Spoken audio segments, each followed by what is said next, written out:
I don't think that was Anakin at the end of Ahsoka Episode 4. Welcome back, this is Will with the Padawan Pops YouTube channel, and today I'm going to lay out a couple reasons why I don't think that was actually Anakin at the end of Ahsoka Episode 4. Now, I'm also going to make a video stating why I think it is Anakin. I just want to get both sides out there. So, as we know, at the end of Ahsoka Episode 4, we see Ahsoka falling from the side of that cliff after losing a duel with Baylan, and then we see her waking up in the world between worlds, and she's confronted by Anakin Skywalker, or at least what appears to be Anakin.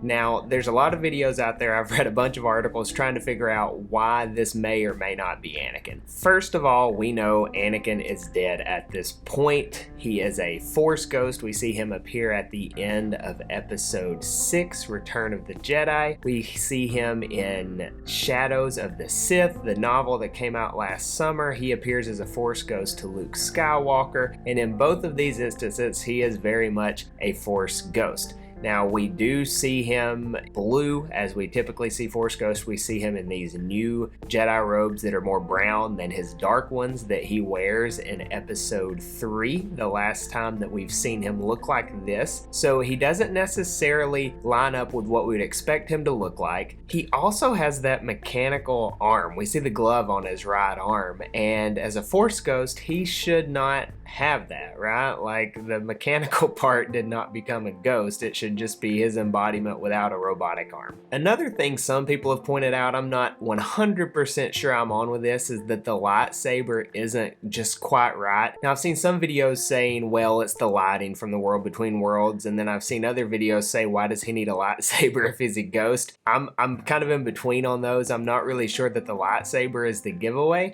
but I suppose it could be. But the main point here along the Force Ghost lines is this just isn't typically how we see Force Ghost, and we know at this point in the timeline, Anakin is very much a Force Ghost. Another reason that I'm not sure it's Anakin is just the method of how he would be in the world between worlds. So we've actually only seen Ezra enter it like on his own. So Ezra enters through the temple on Lothal, and he pulls Ahsoka into the world between worlds. So Ahsoka doesn't enter on her own. So it really leads to the idea that as Ahsoka's falling off this cliff, someone was in the world between worlds and pulled her in, because as far as we know, the entrance is on Lothal at that temple. So, you know, there's a little bit of a question there, and how could she just fall off a cliff and end up in the world between worlds? Is she even alive? That's one question, but we'll get there in a minute. So Anakin isn't alive at this point, so I don't know how he enters into the world between worlds and then pulls her out at that point and has her there, and then why doesn't he look like a Force ghost if it is the Anakin at this certain time period? So I just have a hard time believing that this is Force ghost Anakin in the world between worlds, but he doesn't look like a Force ghost, and then he pulled Ahsoka in. That seems like a lot. I don't know. Maybe that could be it, and I'm sure Dave could explain it.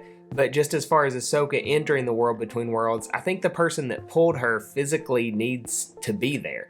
So I'm hoping we learn a little bit more about that too. One other idea here is that maybe Ahsoka is not even alive, or maybe she's unconscious and she's just imagining this. So this is like her projection of Anakin, because this is how she last saw Anakin when he was Anakin. So maybe Ahsoka falls off this cliff and, you know, hits the water, hits a rock, whatever, and she's actually dead. And this is just her imagining this. Maybe this is, you know, where she goes when she dies. I don't know. That seems as if it's a stretch, but it is an idea. Like, maybe this is just all in her head. Maybe she's underwater and she's unconscious and she's imagining that she's talking to Anakin. I'm not sure that that is how it will be, but again, it's an idea. And then lastly, this is probably the most fun theory that we can have, is that this is actually the son from the Mortis arc in Clone Wars. You can go back and watch those episodes in the Clone Wars. They're excellent. I watched them this week just to get, you know, back in the swing of things and have my lore up to date. But maybe this is the son. We know that the son can shapeshift